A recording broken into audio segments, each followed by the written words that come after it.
नमस्कार। आप सभी का आप सभी के अपने चैनल जय गुरुदेव उत्तराखंड पर एक बार फिर से बहुत बहुत स्वागत है। कामना करते हैं कि आप और आपके परिजन सभी स्वस्थ होंगे। इसी कामना के साथ बढ़ते हैं आज के इस अद्भुत क्रमांक की ओर। आज का यह अद्भुत क्रमांक बहुत ही महत्वपूर्ण होने वाला है, क्योंकि आज के इस क्रमांक में हम एक ऐसे अनुभव को साझा करने जा रहे हैं जो कि आपके लिए सभी प्रश्नों का एक प्रत्युत्तर होने वाला है। तो इसीलिए क्रमांक को पूरा श्रवण अवश्य कीजिएगा ताकि आपको हर एक पहलू पर संपूर्ण जानकारी प्राप्त हो सके। तो आइए प्रारंभ करते हैं आज के इस दिव्य अध्याय को। आज का जो अध्याय है महाराज जी की लीलाओं से संबंधित है। जिस प्रकार से आप महाराज जी की लीलाओं को सुनते हैं, जानते हैं, तो जितने अनेकों मुखों से आप महाराज जी के विषय में जानकारी सुनते हैं, उतना ही ज्यादा आपके जीवन में महाराज जी के प्रभाव बढ़ते चले जाते हैं। और ये बात सभी के लिए पूर्णतः सत्य है। जब महाराज जी का पहली बार साक्षात्कार हुआ था, जब मेरे जीवन में महाराज जी ने पहली बार अपना आगमन किया था, तो उस समय मेरे साथ भी ऐसे अनुभव जो आज आप कर पा रहे हैं, ऐसे ही अनुभव मेरे जीवन में भी मुझे प्राप्त हुए थे। तो जितने भी अनन्य दर्शकों तक आज का क्रमांक पहुंच रहा है, उनके लिए मैं एक बात अवश्य कहना चाहूंगा कि महाराज जी की जो लीलाएं होती हैं वो इतनी अनोखी होती हैं कि जिस भक्त के साथ महाराज जी की लीलाएं घटित हो रही होती हैं, केवल ऐसे अनन्य भक्त को महाराज जी का जो प्रेम है, महाराज जी का जुड़ाव है, वो अनुभव होता है। इस अनुभव को जितना ज्यादा आप अन्यत्र लोगों के साथ साझा करने का प्रयास करते हैं, तो ये अनुभव धीरे धीरे ऐसा आपके लिए प्रतीत होने लगता है कि जैसे आप बताना तो बहुत कुछ चाहते हैं, लेकिन कहते आपको शब्द नहीं मिल पाते। आपके हृदय में भावनाएं इतनी सारी होती हैं, उन भावनाओं को व्यक्त करना आपके लिए बहुत बहुत मुश्किल हो जाता है।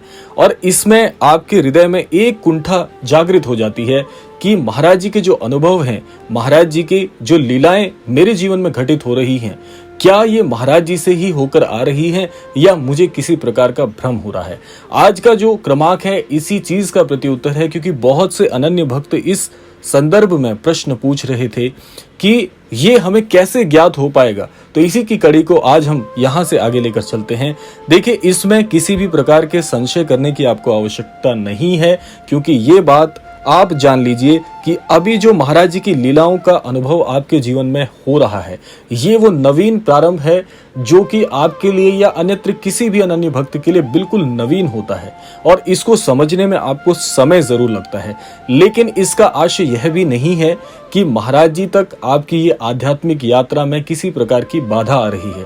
तो ये जो बात है, इसके लिए पूरी तरह से मैं आपको आश्वस्त करना चाहता हूं, ऐसा सभी के साथ होता है, मेरे साथ भी हुआ था। और अन्यत्र जितने भी अनन्य दर्शक और जो अनन्य भक्त महाराज जी के हमसे जुड़े हुए हैं, उनके अनुभव में भी ये बात निकल कर आई है कि ऐसा सबके साथ होता है। तो इसीलिए यहाँ पर परेशान होने की आवश्यकता नहीं है, क्योंकि प्रारंभ में जीवन में होने वाले हर नए परिवर्तन शुरू में आपको थोड़े से बाधित करने वाले, मुश्किलें पैदा करने वाले लगते हैं, लेकिन सही मायने में जब भी कोई बड़ा परिवर्तन जीवन में हो रहा होता है, तो वो परिवर्तन और नया अनुभव हमेशा थोड़ा सा शंकामान अवश्य लगता है। और ये शंका लाजमी भी है, स्वाभाविक भी है। ऐसा इसलिए है क्योंकि जब तक आप किसी नए अनुभव को पूरी तरह से समझ नहीं लेते हैं, तब तक हमेशा ये लगता रहेगा कि ये परिवर्तन मेरे लिए किसी प्रकार से नकारात्मक तो नहीं हो रहा। तो यहाँ पर नकारात्मकता जैसी कोई बात नहीं है, क्योंकि आपको मैं एक बात से और आश्वस्त कर दूं कि महाराज जी के साथ जुड़ने वाले हर अनन्य भक्त के जीवन में जो कुछ भी होगा, ये बात आप रेखांकित कर लीजिएगा कि महाराज जी के साथ जुड़ने के बाद आपके जीवन में जो कुछ भी होगा पूरी तरह से सकारात्मक होगा। किसी प्रकार की नकारात्मकता आपके जीवन में नहीं आएगी। तो ये बाधिकता अपने मस्तिष्क से आप निकाल लीजिए कि आपके जीवन में कुछ भी अनिष्ट होने वाला है, क्योंकि ये परिवर्तन सीधा सीधा इस बात की ओर आपको इंगित करते हैं कि जिस परिवर्तन की तू अब तक प्रतीक्षा कर रहा था, ये वही परिवर्तन तो है, फिर इसमें घबराना कैसा, शंका कैसी करनी। और सबसे बड़ी बात यह है कि जब महावीरों के महावीर आपके साथ हैं, स्वयं श्रद्धेय श्री महाराज जी आपके साथ हैं, ऐसी कौन सी शक्ति है जो आपको प्रभावित कर सकती है। और महाराज जी के सानिध्य में एक बात और भी सबसे अद्भुत होती है, वो ये होता है कि जब आप इस परिवर्तन के दौर को समझ जाएंगे या कुछ समय व्यतीत हो जाएगा, तो आप एक नए परिवर्तन के लिए और तैयार हो जाइए। क्योंकि मैं आपको बता दूं, क्योंकि इसके बाद जिस स्तर पर आप जाने वाले हैं वो स्तर और भी ज्यादा प्रभावी होगा। लेकिन निसंदेह जैसा मैंने अभी आपको बताया, नकारात्मक जीवन में कुछ भी नहीं होने वाला है। अगला स्तर क्या होगा वो भी मैं आपको बता दूं। अगले स्तर में ये जो भावनाएं आज आपके हृदय में चल रही हैं, ये जो विचार महाराज जी से जुड़े हुए आपके मस्तिष्क में आ रहे हैं, जो लीला अभी आपके साथ चल रही है, ये धीरे धीरे और भी ज्यादा घनिष्ठ होने वाली है। और जब ये और ज्यादा घनिष्ठ हो जाएगी तो समझ जाइएगा कि जीवन का एक नया स्तर महाराज जी ने तैयार कर लिया है। और इस स्तर पर जब आप अपना पहला पग रखेंगे तो समझ जाइएगा कि ये सफलता की वो पहली सीढ़ी है जिस पर आप अब चलने वाले हैं। और एक बार जीवन में ये सफलता के स्तर जुड़ते चले गए तो आप समझ लीजिएगा कि धीरे धीरे आपका पूरा जीवन परिवर्तित होना प्रारंभ हो जाएगा। महाराज जी यही बात कहते हैं। महाराज जी का एक अकाट वाक्य आप सभी के साथ साझा कर लेता हूं। महाराज जी यही कहते हैं कि हम शिष्य नहीं बनाते, हम अनन्य भक्त बनाते हैं। और इन भक्तों को जब महाराज जी अपनी दीक्षा, शिक्षा और अपनी प्रभावी जो भावनाएं हैं जब वो प्रदान करते हैं, एक सबसे बड़ा चमत्कार होता है जो कि आज के इस क्रमांक का सबसे मूल भाग है। वो चमत्कार क्या होता है कि महाराज जी उस अनन्य भक्त का पूरा हृदय ही परिवर्तित कर देते हैं। हृदय परिवर्तन क्या होता है, आइए थोड़ा इसको जान लेते हैं, क्योंकि बहुत से अनन्य भक्तों के मन में ये प्रश्न आ गया होगा कि हृदय परिवर्तित करते हैं तो क्या होता है।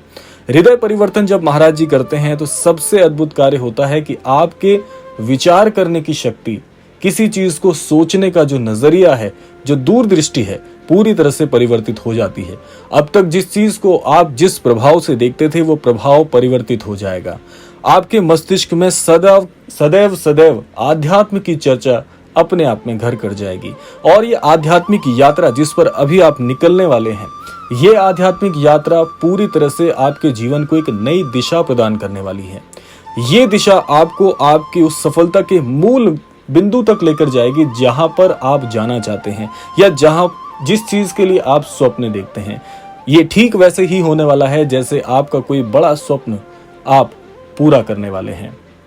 तो सोचिए कि महाराज जी जब ये हृदय परिवर्तन का कार्य कर रहे हैं, आप ही के लिए ये सब कुछ होने वाला है, आपके जीवन को नई दिशा महाराज जी जब देने वाले हैं, तो फिर इसमें घबराहट कैसी, शंका कैसी, संशय कैसे।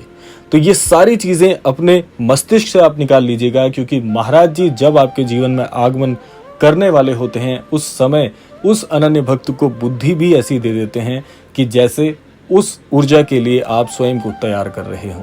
तो महाराज जी के कोई भी अनुभव जीवन में आप हल्के में मत लीजिएगा। ये सारे अनुभव आपको आपकी उसी दिशा की ओर लेकर जाना चाहते हैं जहां आप जाने के लिए स्वप्न देखते हैं। और एक सच्चे सद्गुरु होने के नाते महाराज जी इस बात की पूरी जिम्मेदारी भी लेते हैं। मैं सबसे बड़ी बात आपको बताने जा रहा हूं, महाराज जी इस बात की जिम्मेदारी भी लेते हैं कि इस अनन्य भक्त का हाथ यदि मैंने थामा है तो इसे फिर सफलता से नीचे और भी कोई चीज प्रदान नहीं करनी है। इसे वही प्रदान करना है जो ये अनन्य भक्त चाहता है, या उससे भी कहीं ज्यादा। देखिए, क्योंकि मानव बुद्धि जो होती है वो अपने लिए सीमित संसाधनों की खोज में पूरे जीवन भर भटकती रहती है। लेकिन जब परमेश्वर का साथ जुड़ जाता है, महाराज जी जैसे सदगुरु का साथ जुड़ जाता है, तो फिर आपका जीवन सामान्य नहीं रह जाता। इस सामान्य जीवन को महाराज जी विशिष्ट बना देते हैं। और जो व्यक्ति विशिष्ट जनों की श्रेणी में आते हैं, उनकी बुद्धि, उनके विचार, उनके रहन सहन का तरीका, उनकी दूरदृष्टि, किसी चीज पर विचार करने की जो शक्ति होती है वो अन्यत्र लोगों से बहुत बहुत भिन्न होती है। और जब इतनी विशिष्टता आपको महाराज जी प्रदान करने वाले हैं तो फिर संशय क्यों करते हैं। यहाँ पर संशय जैसा शब्द आप अपने जीवन से पूरी तरह से निकाल दीजिए, क्योंकि महाराज जी गुरुओं के भी महागुरु हैं। और जब ऐसे महागुरु का साथ आपके साथ जुड़ने जा रहा है तो फिर किसी प्रकार की कोई नकारात्मक विचारधारा अपने मस्तिष्क पर प्रभावी मत होने दीजिए। आश्वस्त करने का कार्य मेरा है और यही प्रतिदिन मैं करता हूं। तो इसीलिए एक बार विश्वास करके देखिएगा, पूरा जीवन ना बदल जाए तो अवश्य कहिएगा। तो ये था आज का अद्भुत क्रमांक। आशा करते हैं क्रमांक आप सभी के लिए बहुत बहुत लाभान्वित करने वाला हो। इसी कामना के साथ विदा लेने का समय भी आ गया है। विदा लेने से पूर्व समय है रोजाना की प्रार्थना का। यही प्रार्थना करना चाहूंगा कि श्री महाराज जी सभी को सन्मति और सद्बुद्धि की प्राप्ति कराएं और इस संपूर्ण सृष्टि का, इस संपूर्ण लोक का कल्याण हो। इसी कामना के साथ विदा लेते हैं। मिलते हैं अगले क्रमांक में। तब तक के लिए जय श्री राम, जय गुरुदेव, जय उत्तराखंड।